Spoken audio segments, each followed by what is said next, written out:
when we strip everything back, with everything we do, it comes back to the question of, can this make Ethereum safer for the users?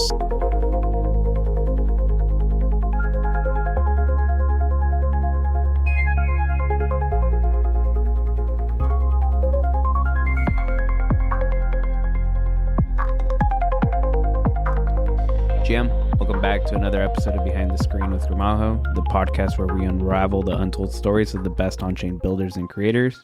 I'm your host, Gramajo, an avid crypto enthusiast that's been in the space since 2012. So this week I sat down with Conor from Enscribe.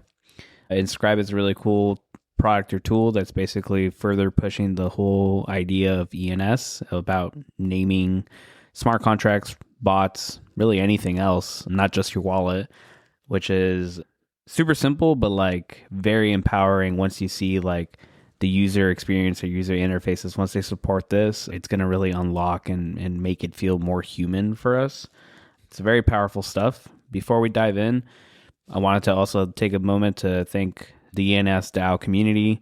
They've been really like welcoming into like sitting down with me and wanting to chat. So that would include Maurice from the Fluid Key team, Kat from the Namespace team, and now Conor. They've all, everyone's been very welcoming, and they've been great about, wanting to talk about how ENS DAO is really changing how we interact with crypto on an everyday basis. So hope you enjoyed this episode. Let's dive in.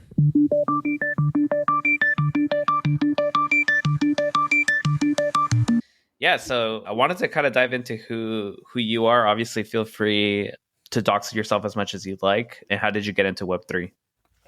So it's going back to 2016, basically. I had been working, I'd broken out of the corporate world, which I'd spent far too many years in, always been a technologist.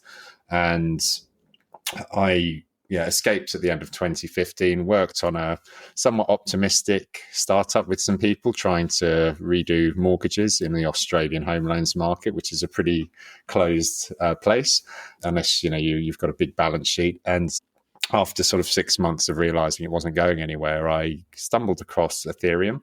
I'd always been kind of aware of Bitcoin, but it never really captured my interest as much, just because it was always the Bitcoin narrative back then anyway was certainly about this, this digital money system, whereas Ethereum had this kind of distributed computer narrative about it, or the world computer, whatever you want to say it. And that just captured my attention. I've been like a massive fan of Linux going back to like the 90s and early 2000s, and the kind of that view of it being such a transformative technology really reminded me of Linux back then, in that it was just like this community of hackers working on this thing, that everyone loved. And there was of course the Ether, the cryptocurrency associated with it. And actually the first project I did was to build a mining rig. I was like going around Gumtree, which was like the buy and sell place in Australia, and just trying to find people who are trying to like offload like their old like graphics cards to pick them up, and then went and bought the stuff to build like a metal mining rig, and did that, and we went along to the Sydney Ethereum meetup and met some of the other people in the community, and talked about building a mining rig, and randomly like the Sigma Prime team were there as well. They had their mining rigs, and it was just kind of fun back then. But as I liked the whole ecosystem, and I liked what it stood for, and really just started thinking about other things I could do in it. And I'd spent, back then anyway, you had Digital Asset. They were like, they were probably the big kind of venture-backed play on the scene, talking about the transformative potential of blockchain and how, it's going to completely change financial services. And I'd spent a lot of time in that world. I'd been building on the Java and the JVM for many, many years, and I'd seen how much infrastructure is built on that. And something that I noticed was a very clear gap was that Java developers didn't have an easy way to work with Ethereum. So, and this is, I think it was in sort of August, September 2016, I authored a library called Web3J. And that was kind of, I guess, my first proper contribution to the ecosystem, and things kind of went from there. I can kind of continue on this journey, but that's how I first got into Web3. But a lot's happened since because I've been working on it every day since. Yeah, no, that's epic. I think it's with it hitting its 10 years and the types of people that it attracts, like there's a lot of overlap, especially like you said with the Linux community. Like I also like Linux as well, big supporter of it. Haven't been involved with Linux since not that long. I would say maybe 4 or 5 years ago when I started building my home lab here at home. I started liking and really diving into Linux, and like that it's actually, it looks like it's getting like a bit of a renaissance, or like people are like really digging it again, which is great. But fantastic. So you're from Australia. So I know you're currently building Enscribe. Is that like the best way to say it? Yeah, I call it Enscribe, Enscribe, but okay. putting the ENS for emphasis, especially when we first launched. Yeah. It was really obvious that there's a connection with ENS there.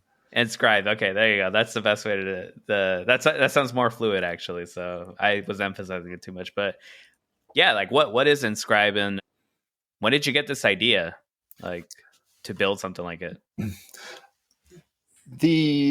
So Enscribe, we have a very simple goal, and that's to see hexadecimal smart contract addresses eliminated from the Ethereum user experience. And off the back of that, really our broader mission is to make Ethereum dApps safer for users by virtue of that. The real idea for Enscribe actually came to me off the back of being at DevCon last year in Bangkok. I've been to a number of DevCons over the years. I think the first one I went to was at DevCon 2 in Shanghai, as I was living in Australia back then. But now I'm back in London. But I think it was just that I hadn't been to the one a couple of years before that, and I'd been to Osaka. So was that DevCon 4 maybe, no 5 anyway. I think the point was it was getting out there, chatting to people, just having some headspace to really think about Ethereum and so on. In the kind of the last 5 years or so with my company Web3 Labs, which I did start back in 2017, we kind of been relying on consulting revenues, trying to keep Web3J going, and then we have a block explorer called Chainlens that we built. But I think the challenge was that we really weren't the only explorer in town. We've got like Etherscan, Blockscout. They've definitely kind of cemented that position, I'd say, there. And whilst we have customers for it, it didn't kind of excite me in the way I wanted to feel excited. And look, I feel like the biggest way you can give to the Ethereum ecosystem is solve a problem that other people aren't solving, or find ways to accelerate a problem. And something that just kind of struck me, and actually I think part of this was from some conversations I had there, with people, but it was this idea that I remember probably 10, 15 years or so ago when I first played around with Heroku, which was like one of the original web platforms for just deploying apps. What you do, you type like a Heroku deploy command, I think, on a CLI, and what it would do is like package up an app and then deploy it to, be like a few words sort of tied together, like your awesome app.herokuapp.com.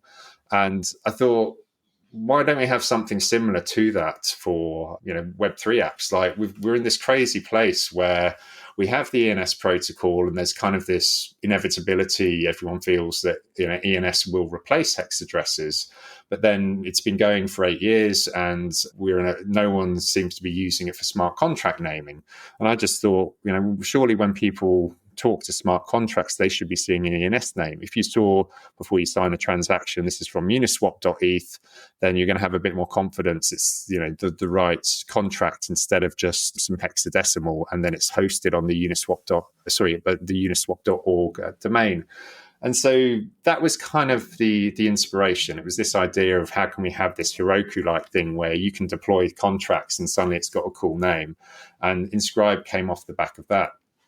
I think within the team, we really started thinking more deeply about it at the end of last year, and then beginning of this year, sort of sketching down our ideas in a white paper and just trying to think about this kind of contract naming piece, and also really understanding the lay of the land on the ENS side.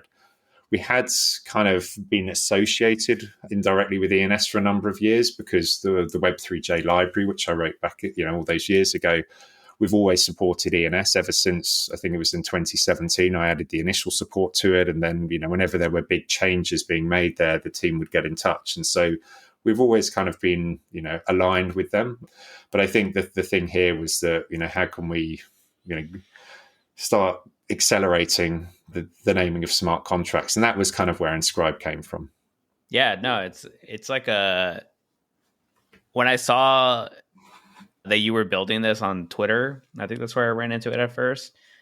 It clicked so quickly. I was like, man, like, how has this not been a thing in the past? Like, I think about it like kind of constantly too with like AI and smart contracts, like you said. Like with WorldCoin, we want to like verify, that you're speaking to a human. And I was like, I just want to verify that I'm speaking to the right like agent or bot or thing that's like out in Web3 to make sure it's a legit one. And it reminded me a lot of like back in the old Bitcoin days, people used to sign their commits with like their PGP key. So you were able to verify that like, hey, like this is actually the right. Obviously if the PGP got compromised, then then you're effed. But for the most part, it was like a digital signature saying like, hey, like this is actually me and this is like the legit version of the code. And you would sign off on that with like a blog post or your code commit or whatever. And so I remember like learning, that was like the first time I ever got exposed to that kind of thinking where it was like, okay, trust by verify, So it was like, okay, so I was downloading a new like software for some Bitcoin thing that I was doing. And it was like, you had to like go to some key register and check like what they submitted it with actually matched and was like a valid one to the original creator. Obviously that's a very technical, like kind of janky solution. So I'm like, when I first got involved with like, when I decided I wanted to get involved with ENS DAO more, the thing that excited me was like, hey man, I'm done with like hex addresses, like, or even just long text addresses. Like I've made mistakes with Bitcoin like 12 plus years ago doing stuff like that. And ENS, when I first like found out about it and everything, like it all just clicked. And then with this, it just makes a ton of sense. Like I think of BankerBot, like BankerBot's so popular on the base ecosystem. And I would love nothing for, BankerBot to have like a little check mark or something to be like, hey, you are interacting with like the legit bot. Or even like token launches, like I have a couple tokens that I have, and I know I tagged you with the Clanker team with Dish, and I was like, hey, I'd love to name my token, so it's like more, you could see it, like you said, it's not like this weird address and you're like, I don't know if that's the right token or not. Like now it would just say like I can name it token.gramajo.eth, and like now it's like, assuming gramajo.eth didn't get compromised on my side, like you can kind of be rest assured like that's my token, because it's attached to my actual ENS. Yeah, so it's a great thing. Can you share kind of some, because I think you've been live now for a couple months, or have you been live for a little bit longer, like than a year? So we kind of only launched officially in March time, and that was kind of when we came out the woodwork. So it's still early days for us, but I think there's two kind of sides to this. One is almost the meme of naming your contracts, in that we just want to get people thinking about this. I think as you were saying, it's seems like a clear thing we need, but it's also feels like it's kind of like a blind spot that permeates throughout the the ecosystem, and that people have got so accustomed to signing transactions with hex contract addresses, they don't give it another thought. But once people start to get used to it, then there will be that sort of snowball effect. But when you're coming out and you're not going for a token incentive, you're just trying to take technology that's established, it's proven. ENS has been around for years. I think it's very widely supported and embraced by the ecosystem, but it's turning people on to this opportunity for contracts.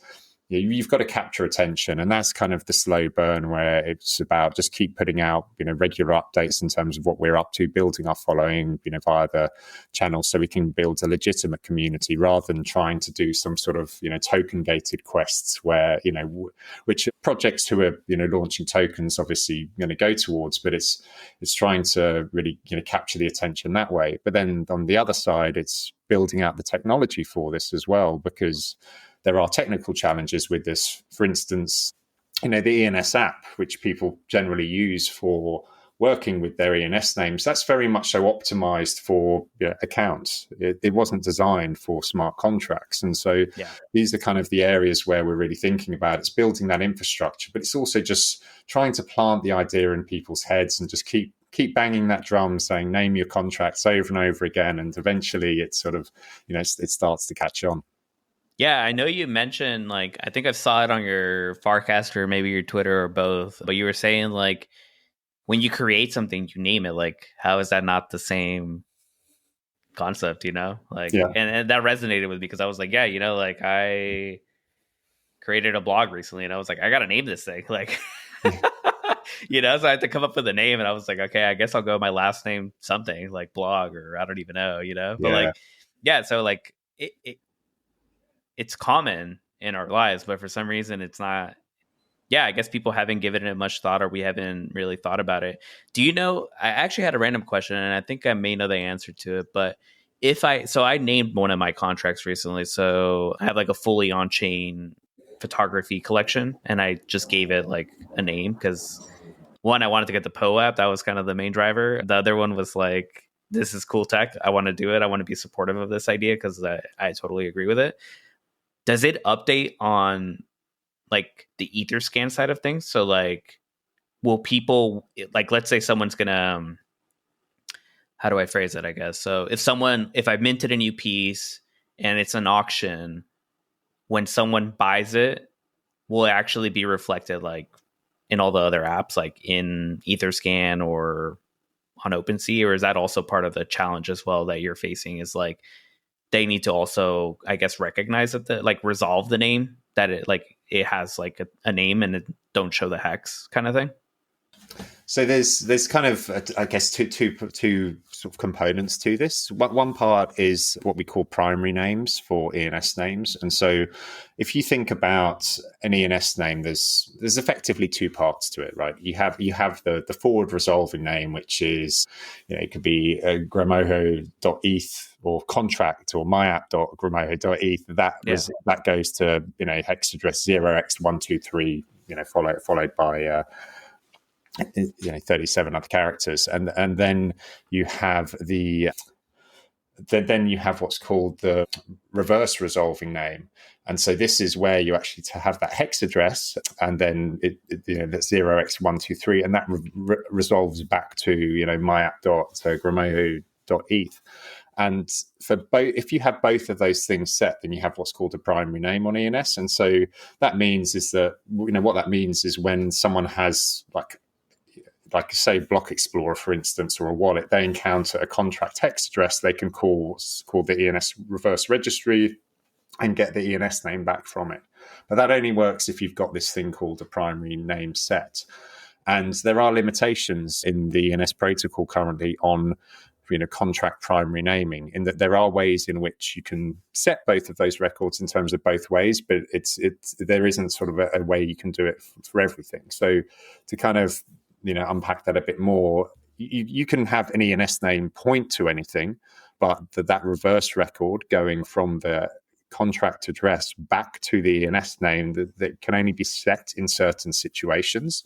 And so that can create some challenges for resolving the name. Now, where we are right now, such a small proportion of contracts are named, we're in the 0.00 somethings of a percent in terms of the proportion of contracts that are named. And one of the things we're actually going to be releasing very soon is just some analytic dashboards with June that kind of show, really kind of call home how small a proportion of contracts are named.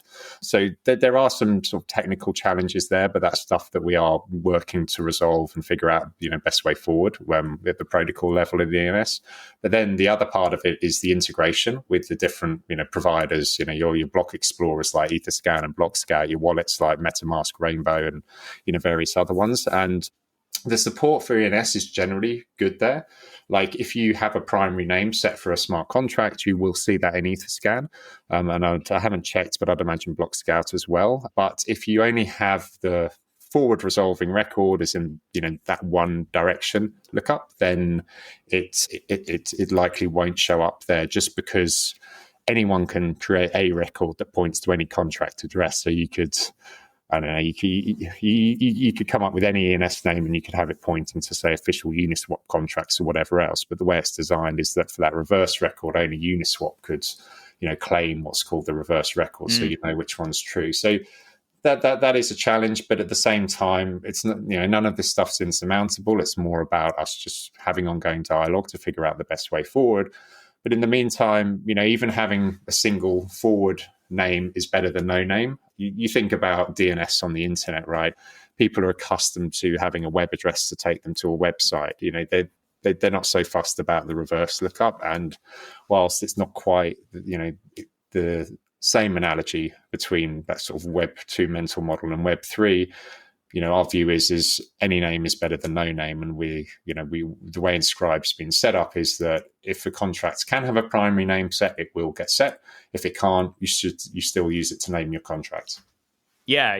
I know that was the experience that I had, where I think I couldn't go back. Like I couldn't set up the reverse, but I could do the forward, and it still let me kind of name it, which was fine. Like, like for me, it was like, it's early days on this. I was like, I was down to try it. Have there been any, I know you mentioned a Dune dashboard, like do you have any insights like from going live now for the last like 6+ months, like on the types of people, behaviors, like who are the kinds of people naming it, or, like, is it, I mean, I'm guessing it's like early adopters, but any insights there, on like early usage and behavior? So at the moment, it is, it's just very much so that early adopter camp, and often people involved in the ENS ecosystem. And I think part of this reason, it's always comes down to this idea, developers are lazy. I mean that in the positive sense, in that they want to automate everything. And so ways in which, we can incorporate naming into the deployment workflow is a really important way to make that happen. I see there has kind of been two main routes there to really, build the proper momentum. One is that if you can convince some high profile, whether it's DAOs or projects, to actually, use the platform to name their contracts, and then ensure that that's being reflected in the wallets. So that's one part, but then the other part is just making it easy for people to do that. So that's ensuring that at the point of deployment in the main dev tools that it's feasible. And we're lucky in that there's kind of a precedent with contract verification services like via Sourcify, Etherscan, BlockScout. I think the Verifier Alliance as well. They're kind of trying to really standardize this stuff, but that's a similar kind of thing in that people want to see more than just bytes associated with contracts. They want to be able to know that the source code of the contract exists. They can look at it. Yes, not your average user, but certainly people who are more technically focused. And so hence, it's very normal when people use tools such as Foundry or Hardhat to do their deployments. They also do a verification there as well. Typically it is still Etherscan or Sourcifier, kind of the main two that are used. But that is kind of, if we tag on naming onto that as well, that's kind of a good way to do it. And so we've got it working with Foundry, but we are having a bit of back and forth with the team in terms of, when you're the new kid on the block, it's like people aren't willing to necessarily just, let you go all in and just sort of, put stuff into like, the technology. That's more a feature of how Foundry has been designed, but we're going to be, we have Base's on-chain toolkit, which we're going to be starting work on an integration very soon with. We are going to be integrating with Hardhat as well, and also Remix too. Very, very positive conversation there with the team recently about that. So that's the key part of it. for us is to make sure we've got those integrations. So when you've got the people creating the contracts, you're able to feed in the name piece of it in addition to what we provide with the app. So I think the app's where you can. It's almost easier to start with the app so that people can go through the experience. You can figure out what are the good integrations, how you can surface the information. But to actually make it easy, you've kind of got to go to where the contracts are being deployed rather than trying to say, hey, come and use our app to deploy your contracts. Because that was kind of our starting point with Enscribe. But I think, the reality is people don't want to have to use a different app to deploy a contract. Even if it comes with an ENS name, they'd rather stick to what they've got. And then then afterwards potentially, try and persuade them to name their contract on our platform or just use the tools that they already do. Yeah, no, I would agree. I feel like almost the app side of it is probably what also will get you just casual users to be aware of it as well. Because I know I just launched a Clanker recently and it had been a while.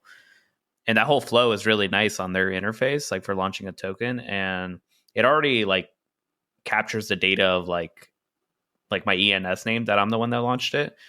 When the flow is either I'm about to hit deploy or I don't know when, but it would just be hey, do you want to name this thing with your ENS? It would just be a good, because they have a little checkbox of do you want to put some in a vesting account, so a Sablier or some kind of a hedgy kind of account where it gets locked up. So they have a nice little checklist of for deploying a token, and just add another step of do you want to name it and tie it to your ENS.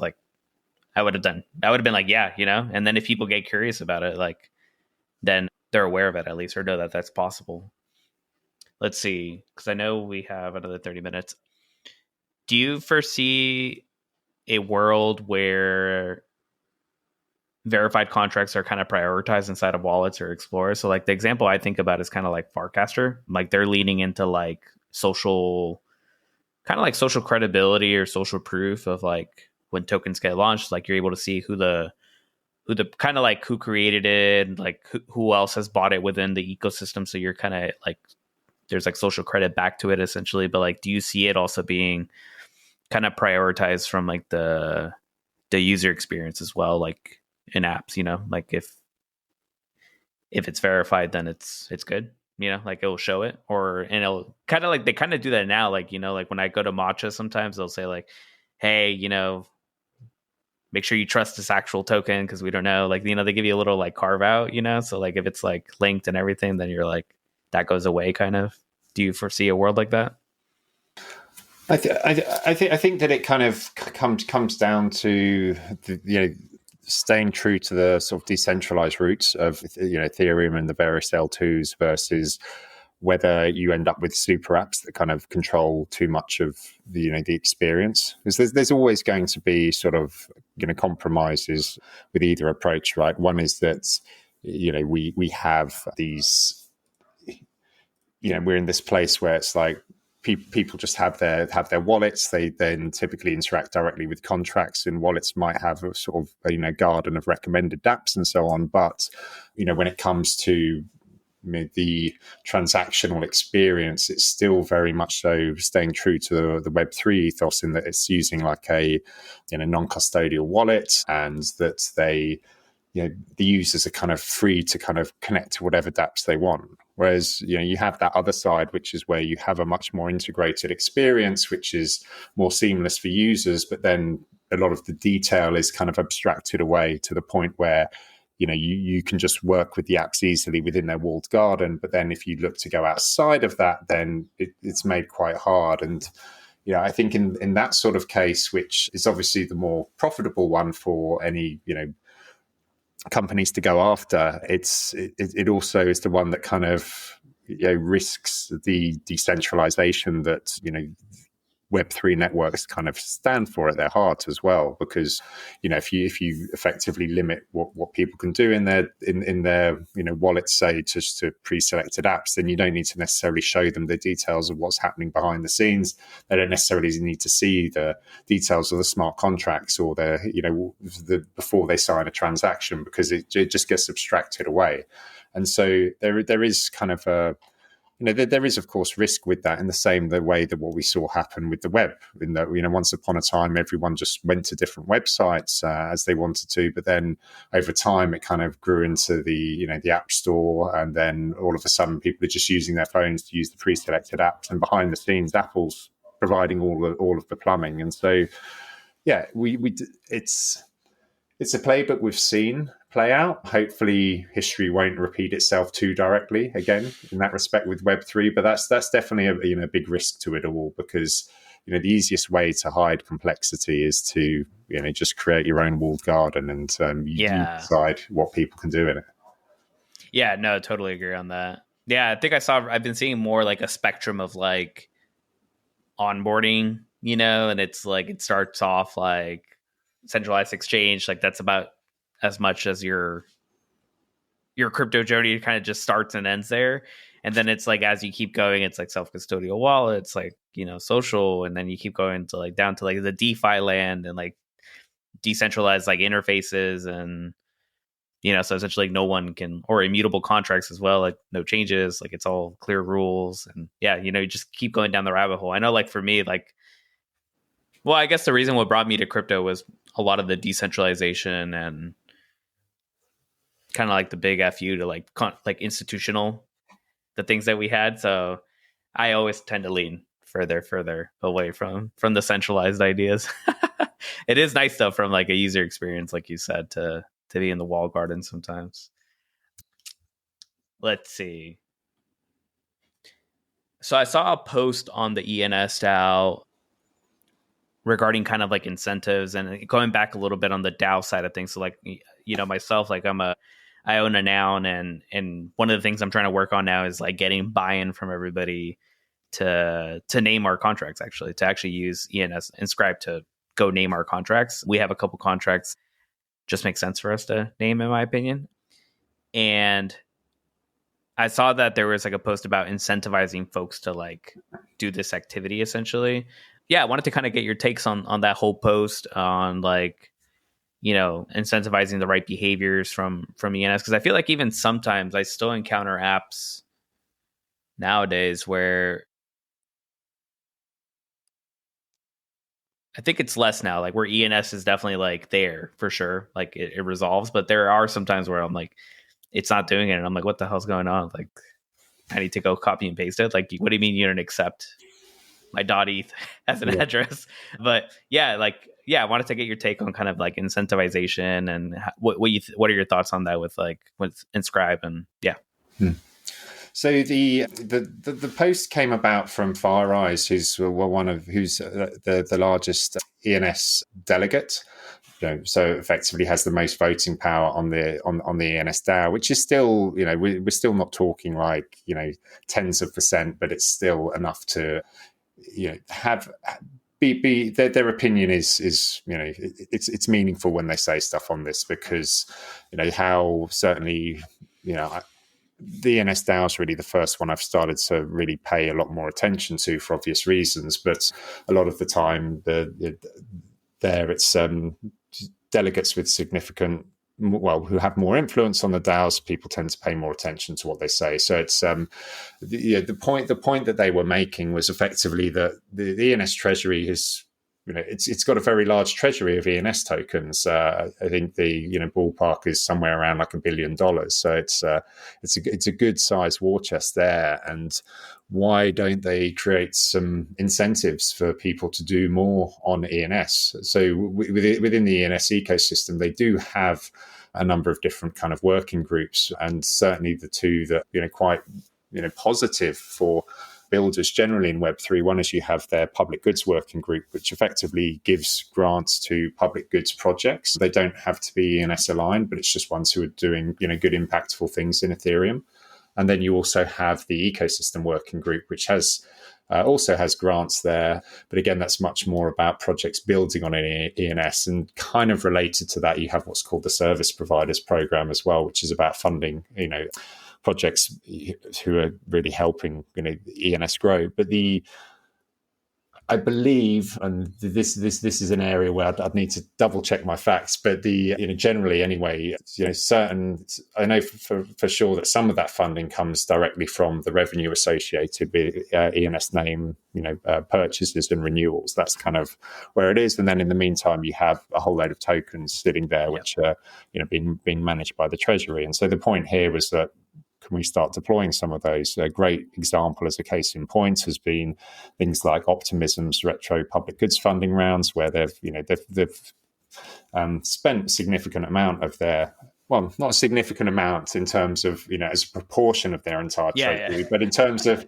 enough to be very impactful for a number of teams building on that ecosystem. And so that was really the point the FireEyes was making about, well, could we have some similar sorts of incentives with the ENS? And so some of this was about, could be incentivizing some Web2 projects to do some, collaborations or, work more with ENS. I can't remember all of them off the top of my head. But no worries. I'll link it so people can go check out that blog post, or like the post, and they can also figure out like some of the other projects. But I did find it kind of cool that like you guys came up, and I was like, I don't know what that number is. I'll let people figure out what the financial incentive is. But like, I think that's super cool. Like if they even did like 50 cents, I would be like, just get people to name stuff. Like also builds that muscle, and then like brings awareness, and also tells people like, hey, this is possible. We should be asking all of our apps, everyone, whoever we can. Like I know now, like that's, once I found out about you guys, like, I was like, hey, I've been asking everyone. I was like, hey man, can you name this?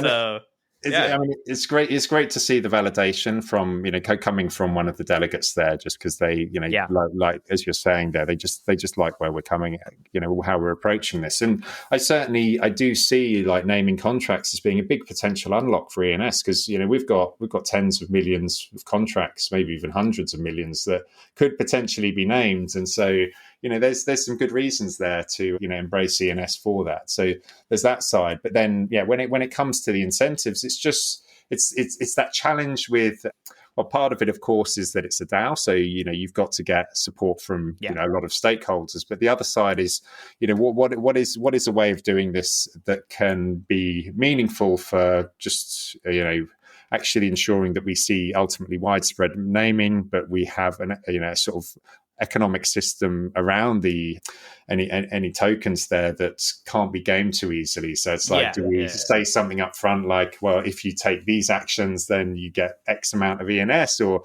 is it done like in a retroactive thing? And it's just trying to figure out what are sort of good ways forward there. And it's certainly a discussion that's started now, and we just need to start making progress with it. But it's very cool to get that sort of buy-in from the delegates and the community as well. There's certainly been a good response there.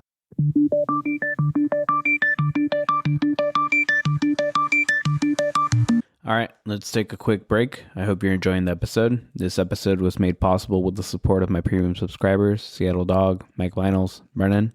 If you'd like to receive exclusive drops, access to token-gated content, make sure to subscribe to my Hypersub.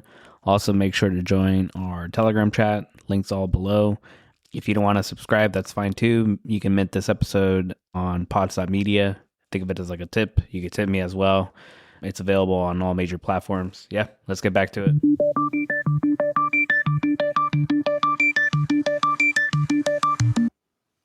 Yeah, I mean, you got my vote. I don't have that much, but you got my vote.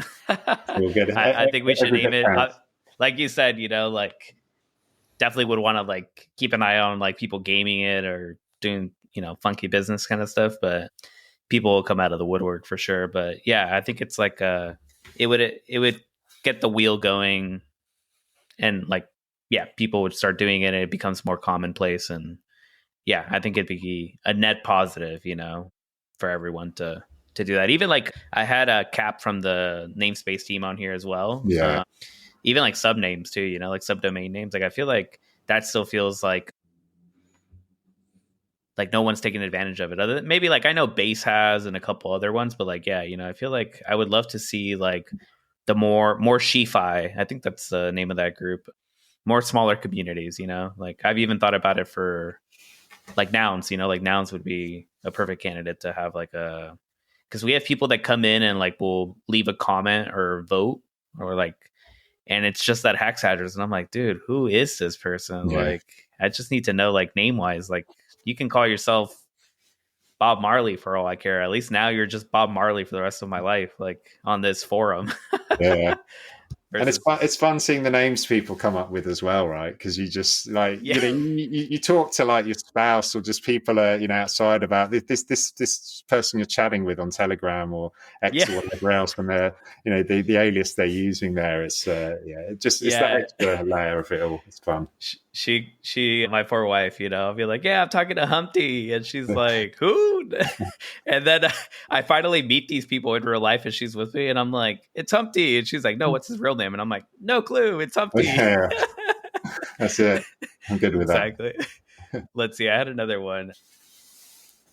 Yeah, I actually had a question regarding like audits and like reputations on smart contracts, and like, do you see like some kind of use case around that for your team? I know you kind of mentioned a little bit of like, decentralization and like, you don't want to be, maybe you don't want to have that role at all, but like, have you thought about that? Maybe like everyone has audit, like, like there's some smart contracts that have been audited. They have these reports. So on top of naming their contract, like, is there a way to like maybe even link set audits and then being like, and then I don't know, like I'll leave it up to all the people that are better at designing and thinking about this, but like, like, is there a way to kind of surface that, so like when then I'm doing a transaction, it's like, hey, you're interacting with uniswap.app.eth, whatever, app.uniswap.eth, and here's what it's doing. And then like maybe there's a way to surface to all the audits that it's like gone through. So then like, you're kind of starting to build a little bit like as an end user, you're like, okay, I know I'm interacting with the right app. I know I'm interacting. It has a ton of audits. I mean, obviously up for debate, like maybe someone can somehow fake all this stuff, but like, do you see Enscribe maybe tapping into that a little bit, like going down that path? Or is that like, you're like, hey, one thing at a time?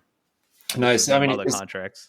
It's definitely something we've thought a lot about. And because, fundamentally, when we strip everything back, with everything we do, it comes back to the question of, can this make Ethereum safer for the users? Like, by having this kind of this broader mission, it's like it makes all of these decisions a lot easier for us because we kind of strip things back to think in those terms. And so, smart contracts, that's not just about naming. We think that naming is kind of like the biggest uplift we can kind of get for free, and that we're not waiting for like a big, we're not waiting for like the next Ethereum protocol upgrade or anything else. It's like everything's there now. People just need to do it. So that's why it's such a key thing, because it just it's a no-brainer in our view. But there's 100%. There's other things as well, and so.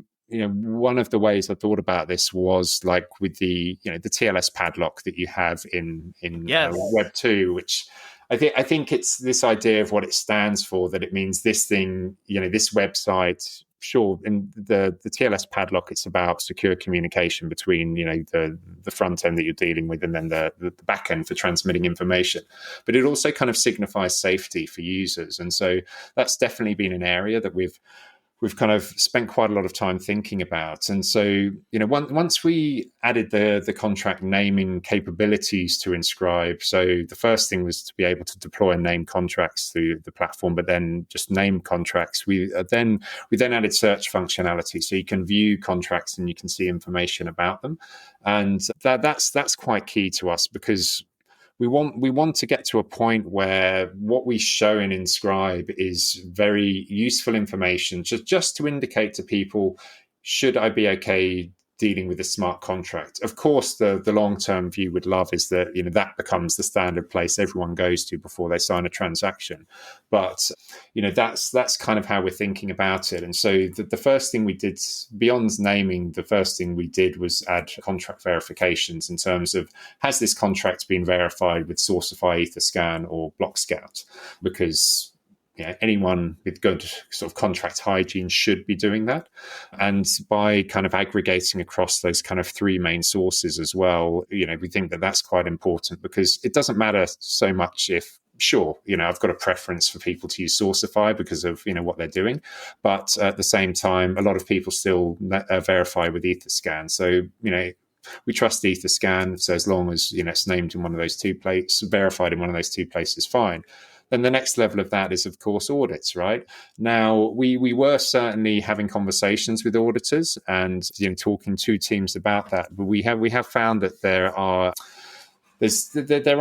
other teams working on this stuff, and specifically we haven't actually done the integration yet, but this is certainly on our roadmap. That there's, trying to remember what the name of the company is, but anyway, there's effectively, I think it's TrustBlock. Like they're basically aggregating together like audit data, and so our view as a starting point is to integrate with them and then see how the information looks. Does that kind of provide what we need from an audit perspective? Because audits are an interesting one. We spoke to some auditing firms, to say, well, could we, off the back of if this contract's been audited, have something that's as powerful as the TLS padlock or a check mark to say this should be a safe contract?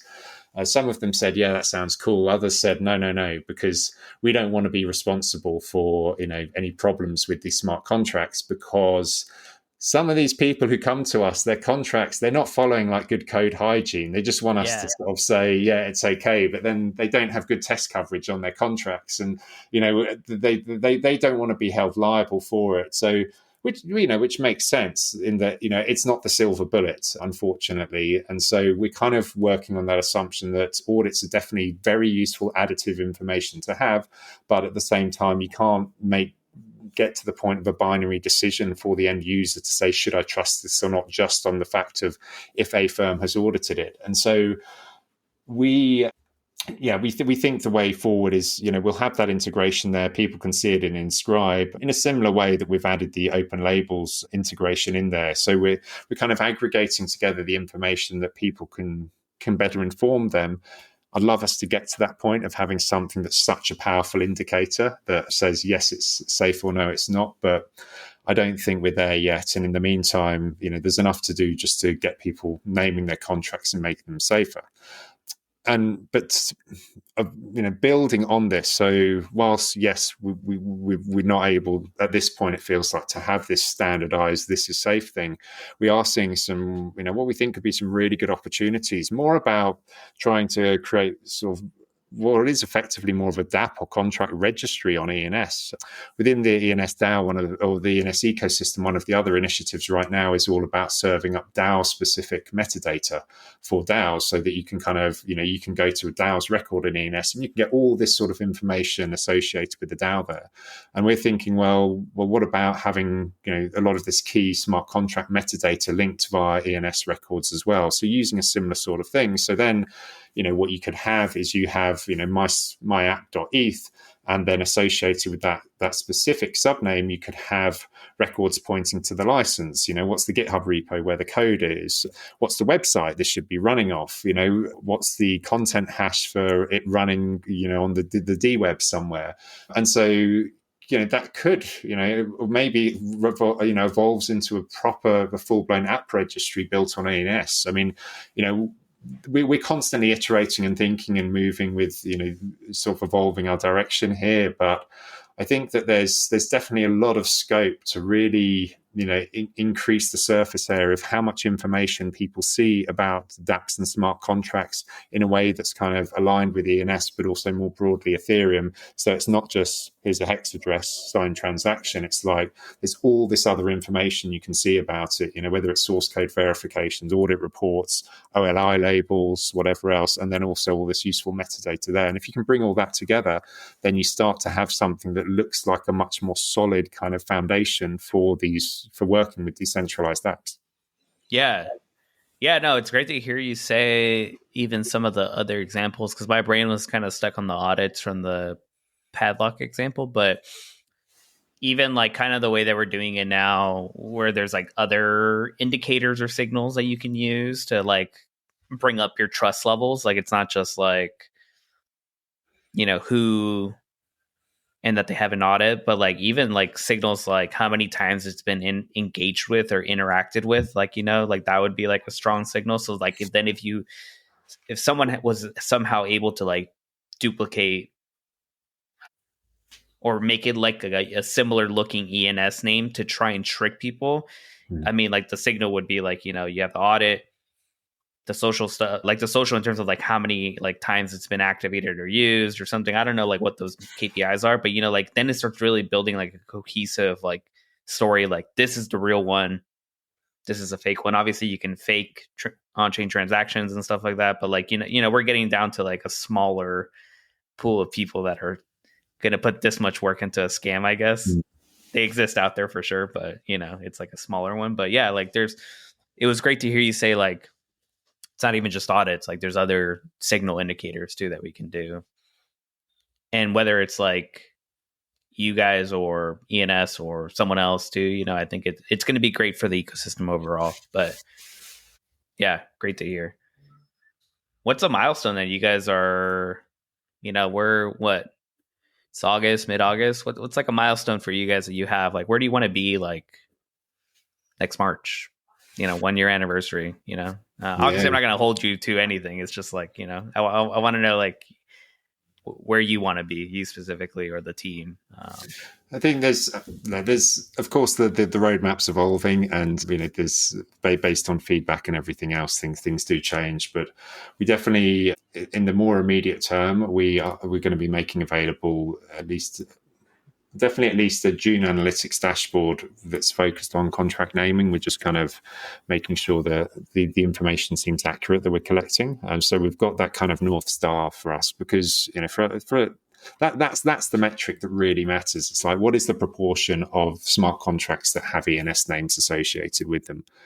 Primary names being the kind of key one. So that's a big one. And whilst it's not a lot of work, it's more having that and seeing, being able to actually see progress against that. Because if I'm being honest, we're not at a point yet where we've got hundreds of people naming contracts every day, when they deploy it. I think with contract verifications, I think at best you're probably looking at about 10%. Well, actually, it's probably more like 5 to 10% of all contracts are verified. Getting to that in the next few years would be an awesome thing for contract naming. Of course, we want to aim for 100%, but I think if we can at least have something similar to verifications, that's something that's seems feasible. So yeah, there's those metrics. We want to get these dev tool integrations live as well, and so I'd hope by March we've got a few of them out the door there, and we're starting to see stuff happen off the back of that. With regards to primary naming for all contracts, this is kind of like a passion thing that we have, that we want to find a way to do this, but we've got to also tread carefully with it as well, because whilst there are limitations with ENS, it's not like you can just make big changes to ENS on a whim, because it has implications for the whole protocol there. But I'd hope that come March, we at least we have a way that we've started work, and maybe even got some stuff live there in terms of setting the headway for that side. The other thing though too, which you touched on earlier, was these kind of token incentives. Having done our first kind of initiative there before March to bring people on and incentivize them would be awesome. One of the things we're actually working on at the moment is a dashboard kind of to Enscribe as well. So, you have that core functionality, but when you actually land on Enscribe, you can see details of who's naming their contracts, who are the projects that are doing it, and this sort of stuff, just to get people a bit more excited and adding that level of gamification. So yeah. I think that those are kind of the big ones. Certainly in terms of collaborations, no, I think the thing would be getting some notable projects having named their contracts with Enscribe by then, because that's what's going to really, I think, build the awareness more than anything, if people start to see that. So that's, by March, that would definitely be a big win for us. I don't think we'd have convinced, all the wallet providers necessarily to support Enscribe by then. I think that'll come later, but at the same time, it's the momentum, right? And this stuff compounds, and when you're starting from zero, it takes time, but we're good with that, because we believe in what we're doing. Yeah, no, you've been in this space for a long time too, so I'm betting. Yeah, it's gonna compound really quickly, I suspect. So I'm trying to be conscious about time. Want to say thanks for doing this. I did want to ask you one more question. Hopefully your wife is okay with it. But We've got time if we need. Okay, cool. All right. So I have a question. It's a weird one, but this initially all got started with, it used to be called like bite-sized information. So I don't know if you know what a pincho is, but it's like a Spanish kind of tapa, but from like the fast region. But Right. anyways, I've asked every guest, what is their favorite snack? So that is the hard-hitting question. Favorite snack. No repercussions either, too. There's no like gaining weight in this world. Nothing of that nature. So when we're saying snack, are we talking about like just, meal, or is it like if you just need like a sort of, pick me up, or definitely not a meal, so not a meal replacement, but so up to you how much of a big snack we're talking about. I've done like taco, so hypothetically if you ate 5 tacos, that's like a meal, but like one, it's a snack. Yeah, so not a meal replacement. That's my definition of it. Not a meal replacement. Okay, so I know what so at some of the Pakistani like restaurants you have here in London, like there's a big, you've got sort of Bangladeshi, Pakistani, and like Indian sort of communities who, they I think it was in the 50s or 60s, like there's a lot of people migrated here, but it's also like a big part of British culture. And again, I think it's the Pakistani style, but you get these amazing grilled lamb chops, and it's like they're just there's a place that's called Tyabs, in which I'm presuming it's still going in East London, and they just that was like that's like the best thing, where there'd always be queues to get in there. You go inside, and like the thing you order is the grilled lamb chops, because they come out on a sizzling platter. And they're really nice and spicy as well. So it's like you've got that sort of good spice hit, and it's like just really delicious, like lamb. It's I never have too many of those. There you go. That sounds really good, actually. That's good. Someone gave me carrots and hummus earlier, and I was like, guy, that's the one thing you chose, carrots and hummus. Just kidding. All right. So yeah, thanks again for doing it. Where should people go? I think people should go to Enscribe with an E. Yeah, that's it.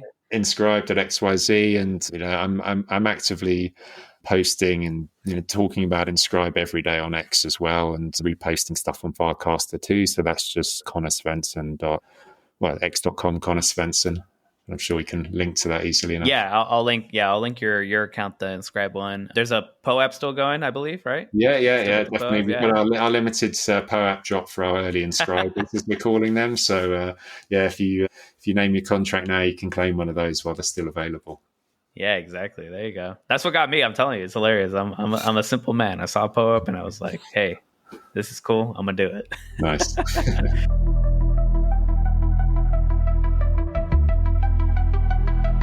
If you're hearing this message, you've listened to the entire episode, and for that, I want to thank you for making it to the end. As mentioned before, this episode's available on Pods to download and collect. If you are on Pods, make sure to subscribe from your favorite Web2 app or podcasting app, as I post episodes there. If you enjoyed this episode, make sure to leave us a review on Apple Podcasts and Spotify, or just share it with your friends or anyone that might be interested in this. Hit me up if you have any specific people or topics you want me to get in touch with or cover. Make sure to check out the show notes and reach us out on social media. See you guys next time.